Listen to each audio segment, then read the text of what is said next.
Hi guys, welcome to the next video on the chapter Age of Industrialization. In the previous video we discussed about the proto-industrialization. In this video we'll be discussing about the hand labor. Now, considering the situation about the labor, even though the machines had become prevalent and were beginning to dominate the market, but still labor was preferred in a lot of areas and in a lot of industries. The reason for that was,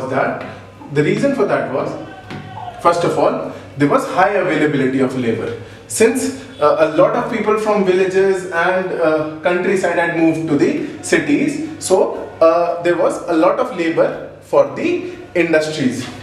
Then in many industries, labor requirement was seasonal, hence hand labor was preferred.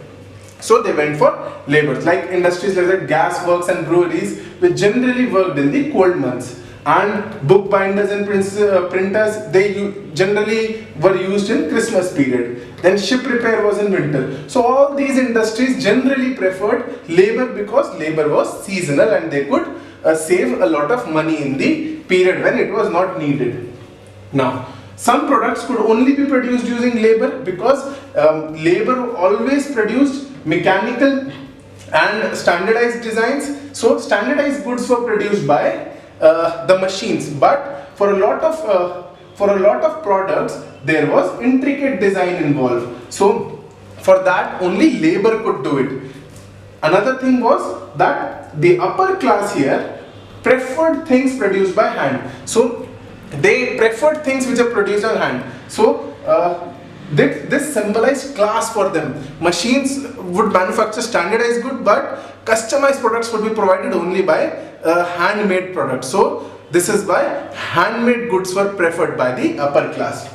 So this was the reason that labor was still prevalent in a lot of areas. Now, since the labor was in quite a large availability, because of this situation, there was a lot of problem for the labor there. So abundance of labor created a problem for their lives. So there were limited jobs, hence a lot of them remained jobless. So the jobs were also given on social connections. So people who did not have social connections, they could not get the jobs and had to stay in refugee camps and casual wards. So for this reason, a lot of people were losing their jobs. A lot of people did not have jobs.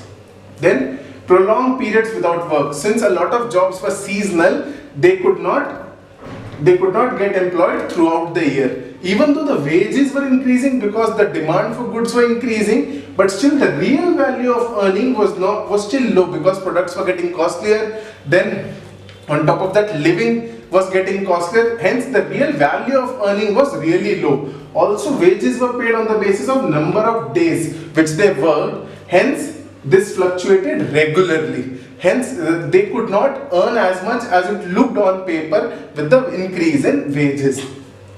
Hence, this fear of unemployment made them hostile to the new technology. So, the workers were hostile to this new technology.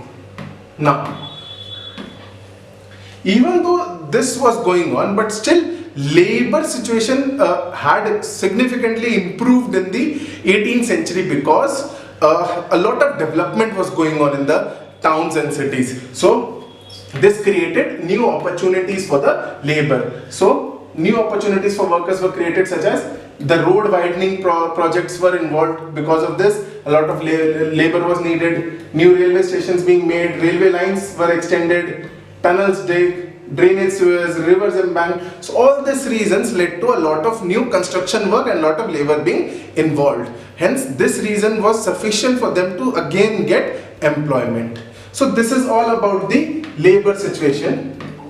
In the next video we'll be discussing about the industrialization. Thank you so much.